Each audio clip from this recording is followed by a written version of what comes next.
ಲಾರಿಯಲ್ಲಿ ಓವರ್ಲೋಡ್ ಕಲ್ಲು ದಿಮ್ಮಿಗಳನ್ನ ತುಂಬಿ ಸಾಗಾಟ.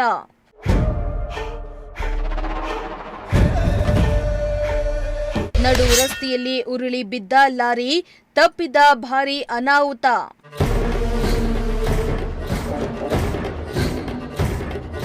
ಓವರ್ಲೋಡ್ ಕಲ್ಲು ದಿಮ್ಮಿಗಳನ್ನ ತುಂಬಿಕೊಂಡು ಹೋಗ್ತಾ ಇದ್ದ ಲಾರಿಯೊಂದರಿಂದ ನಡು ರಸ್ತೆಯಲ್ಲಿಯೇ ಕಲ್ಲಿನ ದಿಮ್ಮಿಗಳು ಉರುಳಿ ಬಿದ್ದ ಪರಿಣಾಮ ಸುಮಾರು 6-7 ಕಿಲೋಮೀಟರ್ ಟ್ರಾಫಿಕ್ ಜಾಮ್ ಆದ ಘಟನೆ ಚಿಕ್ಕಬಳ್ಳಾಪುರ ರಾಷ್ಟ್ರೀಯ ಹೆದ್ದಾರಿಯ ಹಾರೋಬಂಡೆ ಬಳಿ ನಡೆದಿದೆ. ಸ್ವಲ್ಪದರಲ್ಲಿಯೇ ಭಾರೀ ಅನಾಹುತವೊಂದು ತಪ್ಪಿದಂತಾಗಿದೆ.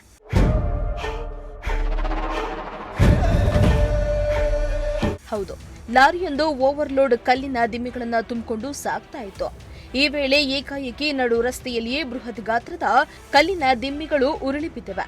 ಇದರ ಪರಿಣಾಮ ರೋಡ್ ಬ್ಲಾಕ್ ಆಗಿದ್ದು ಟ್ರಾಫಿಕ್ ಜಾಮ್ ಉಂಟಾಯಿತು. ನೋಡ್ತಿದ್ದಂತೆ 6-7 ಕಿಲೋಮೀಟರ್ ಟ್ರಾಫಿಕ್ ಜಾಮ್ ಆಗಿದ್ದು ವಾಹನ ಸವಾರರು ಟ್ರಾಫಿಕ್ ಜಾಮ್ನಿಂದಾಗಿ ಕಿರಿಕಿರಿ ಅನುಭವಿಸುವಂತಾಯಿತು.